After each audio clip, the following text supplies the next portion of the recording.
அன்பார்ந்த மாணவர்களே, அனைவருக்கும் வணக்கம். இந்த காணொளியின் மூலிமா மேல்நிலை 1ஆம் ஆண்டு 11ஆம் வகுப்பில் இருக்கக்கூடிய பொது தமிழ் புத்தகத்திலிருந்து நாம் இன்றைக்கி இலக்கண பகுதி ஒன்றை பார்க்க இருக்கிறோம். புணர்ச்சி சம்மந்தமாக நாம் இன்றைக்கி பார்க்க இருக்கிறோம். இன்றைக்கி அனைத்து போட்டித் தேர்வுகளுக்கும் புணர்ச்சிங்கிற ஒரு இலக்கண பகுதி கட்டாயமாக்கப்பட்டுள்ளது. அதனால் நாம் இன்றைக்கி புணர்ச்சிங்கிற இலக்கண பகுதியை நம்ம பார்க்க இருக்கிறோம்.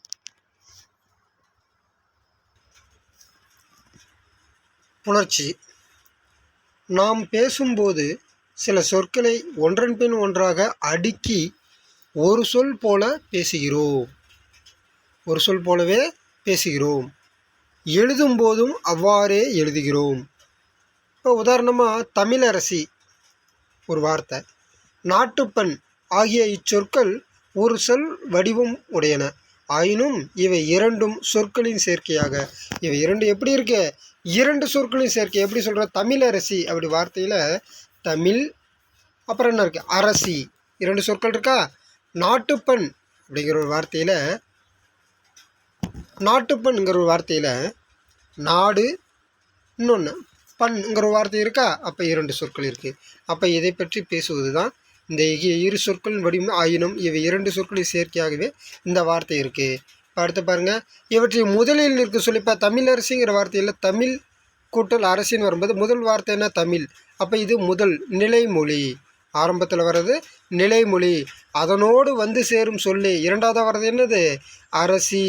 வந்து சேரும் சொல்லை வருமொழி என்றும் அழைப்பர். அவ்வளோதாங்க. இதில் ஒரு சொற்கள் இருக்குது. அந்த ஒரு சொற்கள் நம்ம பேசும்போது ஒரு சொல்லாக தெரியும். ஆனால் அதை பிரித்து பார்க்கும்போது இரண்டு சொற்களாக இருக்கும். அவ்வளோதான். இவ்வாறு நிலைமொழியும் வருமொழியும் இணைவதை, இந்த இரண்டு சொற்கள் இணைவதை தான் புணர்ச்சின்னு சொல்லி நாம் சொல்கிறோம். நிலைமொழியின் இறுதி எழுத்தும் வருமொழியின் முதல் எழுத்தும் புணர்ச்சிக்கு உரியன. நிலைமொழி இறுதி எழுத்து இருக்கு இல்லையா, அதுவும் வருமொழியினுடைய முதல் எழுத்தும் என்ன ஆகுது? புணர்ச்சி சேர்தலுக்கு உனது. புணர்ச்சினா சேர்த்து எழுதுதல். அப்படி இப்போ தமிழ் கூட்டல் அரசி, தமிழரசி. இப்போ இல்லுங்கிற எழுத்து இருக்கு இல்லையா, அதுவும் ஆவும் சேர்ந்து தான் புணர்ச்சிங்கன்னு சொல்கிறோம். அப்போ இல்லும் ஆவும் சேர்த்து சொல்லுங்கள், லா அப்படின்னு வருமா? இல் கூட்டலா, இல் லா, லா லான்னு வருதா? அவ்வளோதான். அது போல தாங்க. அடுத்து இப்போ உயிர் ஈறு, மெய் ஈறு அப்படின்னு இரண்டு சொற்கள் இருக்குது. இரண்டு புணர்ச்சியில் இந்த இரண்டு சொற்கள், அதாவது எப்படி சொல்கிறதுனா, இப்போ இந்த நிலைமொழி வருமொழின்னு இருக்குல்ல, இந்த இரண்டு சொற்களில் இப்போ உயிர் ஈறு மெய்யீறு அப்படின்னா என்னென்னா, சுருக்கமாக சொல்லணும்னா, இது இப்போ இல் இருக்கா, இது மெய் ஈறுங்க. புரியுதுங்களா? இந்த முதல் வார்த்தை நிலைமொழியில் ஈட்டுச்சொல், ஈறுன்னா கடைசி ஈட்டுச்சொல். இல் இருக்கா, அது மெய் ஈறு. இதே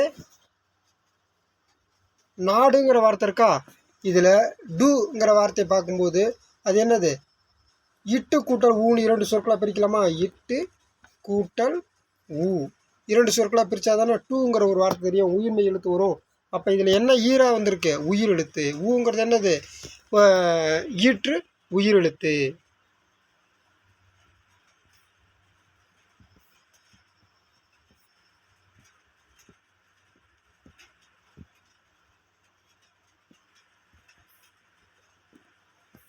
அதே போல் எப்படி வருதுமா? இப்போ நிலைமொழியின் இறுதி எழுத்து உயிர்மெய்யாக இருந்தாலும் அதன் இறுதியில் நிற்கும் வடிவம் உயிர் என்பதால் அது உயிர் ஈறு எனப்படும். புரியுதுங்களா? அப்போ நாடு, அப்போ இறுதியில் இருக்கிற வார்த்தை. நிலைமொழி இறுதி எழுத்து மெய்யாக இருந்தால் அது மெய்யீர் எனப்படும். இப்போ தமிழ் அப்படிங்கிற தமிழ் அரசுங்கிறது தமிழ். இல்லை, அடுத்து பாருங்கள், அவங்களும் மேலும் சில உதாரணம் கொடுத்துருக்காங்க. என்ன கொடுக்குறாங்க பாருங்கள். மணி கூட்டல் மாலை, இரண்டு சொற்கள் சேர்ந்து என்ன வார்த்தை? மணி மாலை. இரண்டு இணைஞ்சு வருதா? மணிங்கிற வார்த்தையில் முதல், மாலைங்கிறது இரண்டாவது. அப்போ நிலைமொழி வருமொழி. இரண்டாவது சொல்கிறோம், இரண்டாவது வரதை வருமொழின்னு சொல்கிறோம். அப்போ முதல்ல மணிங்கிற ஒரு வார்த்தை இருக்கா, அப்போ மணிங்கிற ஒரு வார்த்தை, மணி என்னும் ஒரு வார்த்தை நீங்கிற எழுத்து இன் கூட்டல் ஈன் பிரியுது. அப்போ இது என்னது? உயிர் ஈறு. அதனால் இதில் வந்திருக்கிறது என்னது? உயிர் ஈறு. அடுத்து பொன் கூட்டல் வண்டு, பொன் வண்டுன்னு சொல்கிறோமா? அப்போ பொன் வண்டுங்கிற வார்த்தை பாருங்க, என்ன இருக்குது? மெய் ஈறு. அது உயிர் ஈறு சொல். மணிங்கிறது உயிர் ஈறு சொல், பொண்ணுங்கிறது மெய் ஈறு சொல். இது எல்லாமே எதில் வருது? ஈறுன்னு வந்தாலே ஈற்று எழுத்து கடைசி எழுத்து. அப்போ கடைசி எழுத்துன்னு வரும்போது என்னது? இதெல்லாமே வந்துட்டு நிலைமொழிக்கு பொருந்தும். அடுத்தது உயிர் முதல் மெய் முதல் வரும்போது முதல் எழுத்தை பார்க்குறோம். அப்போ முதல் எழுத்தை பார்க்கும்போது இது எதுக்கு வருது? வருமொழிக்கு மட்டும்தான் முதல் எழுத்தை பார்க்கணும், நிலைமொழிக்கு பார்க்கக்கூடாது. கவனிங்க. அடுத்தது வருமொழியின் முதல் எழுத்து உயிரெழுத்தாக இருந்தால் அது உயிர் முதல் எனப்படும். அதனால் அது உயிர் முதல் சொல்கிறோம். வருமொழியின் முதல் எழுத்து உயிர் மெய்யாக இருந்து, இப்போ இந்த இடத்துல உயிர், ஏன்னா மெய் எழுத்து முதல்ல வராது. நம்ம ஏற்கனவே பார்த்தப்ப மெய் ஈறு வந்துச்சு, இந்த இடத்துல மெய் முதல் வராது. அது உயிர் முதல் உயிர் எழுத்தாக தான் நம்ம எடுத்துக்கணும் இல்லையா? மெய் முதல் எடுத்துக்கலாம். ஆனால் என்ன சொல்கிறாங்கன்னா வருமொழி முதல் எழுத்து உயிர் எழுத்தாக அது உயிர் முதல் எழுப்படும். வருமொழி முதல் எழுத்து உயிர் மெய்யாக இருந்தாலும், ஏன்னா அது உயிர் மெய் எழுத்துன்னு தான் நம்ம சொல்கிறோம். ஆனால் அது மெய் எழுத்தில் டைரெக்டாக அமையாது. அந்த உயிர் மெய் எழுத்தில் இருந்து முதல் எழுத்து இப்போ டூங்கிறது இட்டு கூட்டல் ஊன்னு தானே சொல்கிறோம். அப்போ இட்டு கூட்டல் ஊன்னு சொல்லும்போது இட்டுங்கிறது என்னது? மெய் எழுத்து. அந்த வகையில் நம்ம புரிஞ்சுக்கணும். உதாரணத்துக்கு நாடுங்கிற இப்போ நாடுங்கிற இடத்துல நா அப்படிங்கிற வார்த்தை வரும்போது இன் கூட்டல் ஆ, அதான் நாங்கிற வார்த்தை வருது. அப்போ இன்னுங்கிறது மெய் எழுத்தாக வருதா?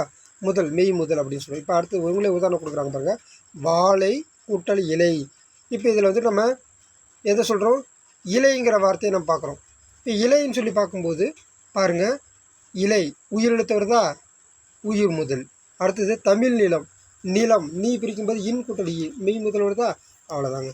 அடுத்து புணர்ச்சிங்கிறது இவ்வளோதான். அடுத்தது எழுத்துக்களின் அடி. இப்போ இன்ன வரைக்கும் வந்து பார்த்திங்கன்னா சொற்கள் வச்சு நம்ம பார்த்தோம். இப்போ எழுத்துக்களின் அடிப்படையில் எப்படி புணர்ச்சிகள் ஒரு இதாகுது அப்படின்னு பார்க்குறேன். இப்போ சொற்புணர்ச்சியில் நிலைமொழி இறுதி எழுத்தாகவும் வருமொழி முதல் எழுத்தாகவும் எழுத்துக்கள் சந்திக்கும் முறையை 4 விதமாக எப்படி பிரிக்கலாம்? ஈற்றெழுத்து முதல் எழுத்து இந்த வகையில் வச்சு இப்போ சொல்லுவோம். இப்போ மலை அருவி அப்படிங்கிற ஈற்றெழுத்து என்ன? அப்போ ஈற்றெழுத்து முதல் எழுத்துக்கு தானே பார்க்கணும். இதில் பார்க்கணும், நிலைமொழியில் தான் பார்க்கணும். அப்போ அதில் ஈற்றெழுத்து உயிரெழுத்து மலை அருவியில் உயிர் இணைந்து வந்திருக்கு ஈற்றெழுத்து மீது. அப்போ ஐ கூட்டல் ஆ, மெய் உயிர் கூட்டல் மெய். பாருங்கள், தமிழெண்ணெய், தென்னை மரம், தேன்மலை, இந்த சொற்களெல்லாம் நீங்கள் பார்த்துக்குங்க. 4 வகையாக பிரிக்கிறாங்க. அடுத்து சொற்களின் அடிப்படை, எழுத்துக்களின் அடிப்படை பார்த்த மாதிரி சொற்களின் அடிப்படையில் பார்க்கும்போது சொற்கள் இப்போ கனி கூட்டல் சாறு. கனிங்கிறது என்ன? ஒரு பெயர் சொல், அப்போ பெயர். சாறுங்கிறது ஒரு பெயர் சொல், அது பெயர். தமிழ்ங்கிற வார்த்தை, அது பெயர் சொல். படிங்கிறது செயல் வினைச்சொல், படிங்கிறது செயல் வினைச்சொல். அடுத்தது நடந்து ஒரு வினைச்சொல், செல் அதுவும் ஒரு வினைச்சொல், செயலை செய்கிறது. படித்த ஒரு வினைச்சொல். நூல் அது ஒரு பெயர் சொல். அப்போ பெயர் வினைன்னு இதில் வினை பெயர்னு வந்திருக்கு. நடந்து செல்லில் வினை வந்திருக்கு. தமிழ் படியில் பெயர் வினை வந்திருக்கு. கனி சாறில் பெயர் வந்திருக்கு. இதுதான் அவங்க சொல்கிறோம் சொற்களின் அடிப்படை புணர்ச்சி. இலக்கண வகையால் சொற்கள் 4 வகைப்படும். இவற்றுள் பெயர்ச்சொல், வினைச்சொல், இடைச்சொல், உரிச்சொல்னு மொத்தம் 4 இருக்குது. அதில் இடைச்சொல்லும் உரிச்சொல்லும் எதை சார்ந்து வரும்? பெயரையும் வினையும் சார்ந்து வருகின்றன. இவ்விரு சொற்களும் நிலைமொழியாகவும் வருமொழியாகவும் வந்தாலும் அவற்றின் புணர்ச்சி எழுத்துக்களின் புணர்ச்சியே ஆகும். இதோட புணர்ச்சி என்னன்னு சொல்கிறோம் நம்ம? எழுத்துக்களின் புணர்ச்சி. புரியுதுங்களா உங்களுக்கு? அதாவது இலக்கண வகையால் சொற்கள் மொத்தம் 4 இருக்குதுங்க. பெயர்ச்சொல், உரிச்சொல். அப்படி இருக்கும்போது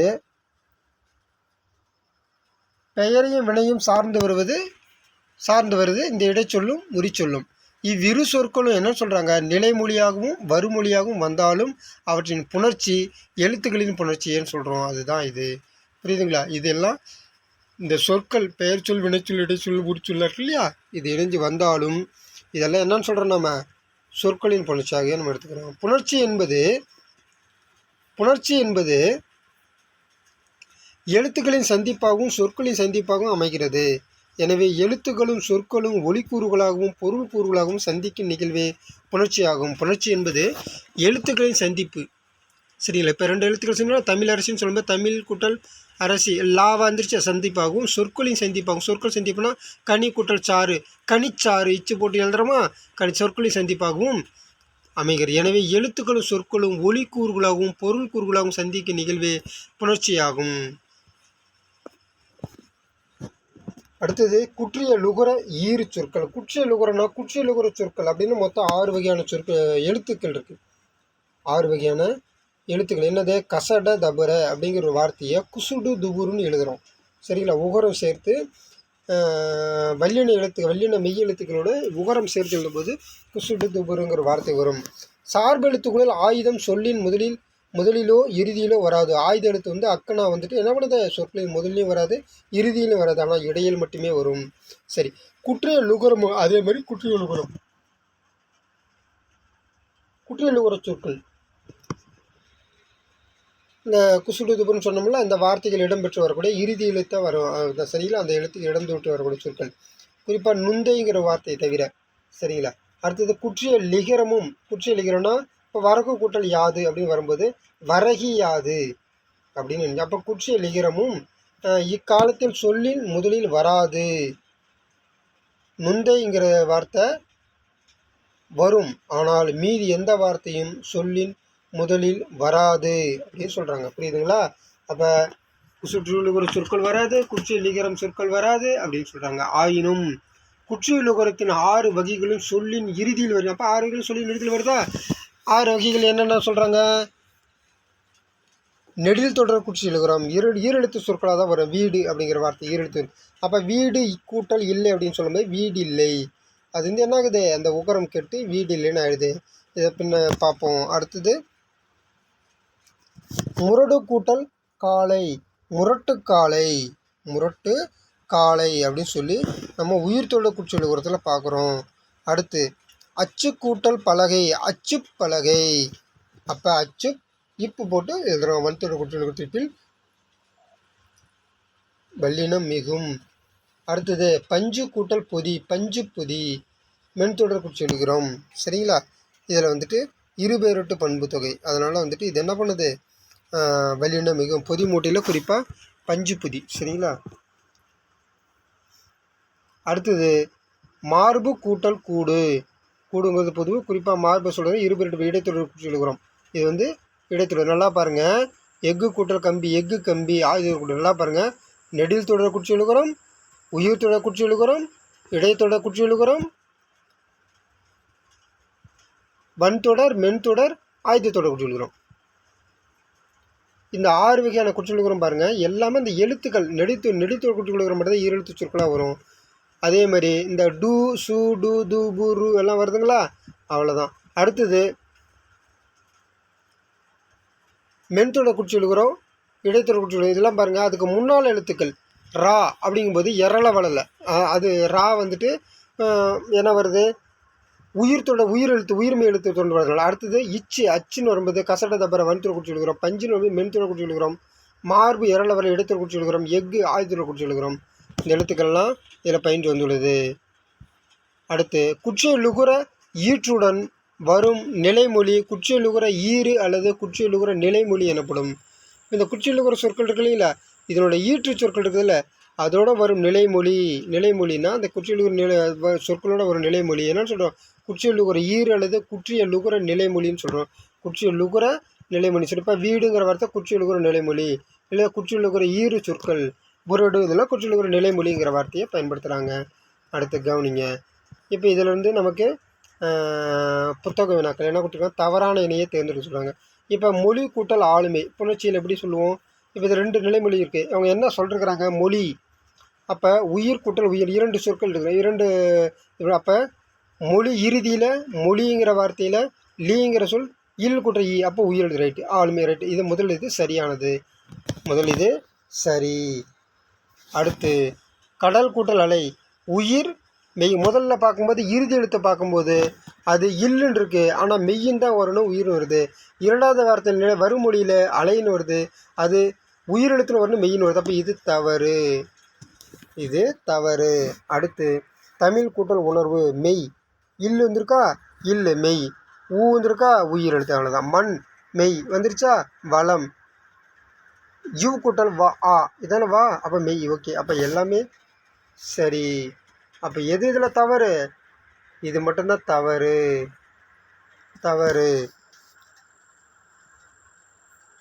நன்றி. தொடர்ந்து நம்மளுடைய சேனலை சப்ஸ்கிரைப் செய்து கொள்ளுங்கள். கேபி அகாடமி @கர்ணபிள்ளை அகாடமிங்க சேனல் யூடியூப் சேனல் மூலிமா உங்களுக்கு போட்டித் தேர்வுக்கு தேவையான அனைத்து தகவல்களையும் நாங்கள் தொடர்ந்து வழங்குவோம். எங்களுடைய சேனலை சப்ஸ்கிரைப் செய்து கொள்ளுங்கள், மற்றவங்களுக்கும் பகிர்ந்துக்குங்க. நன்றி, வணக்கம்.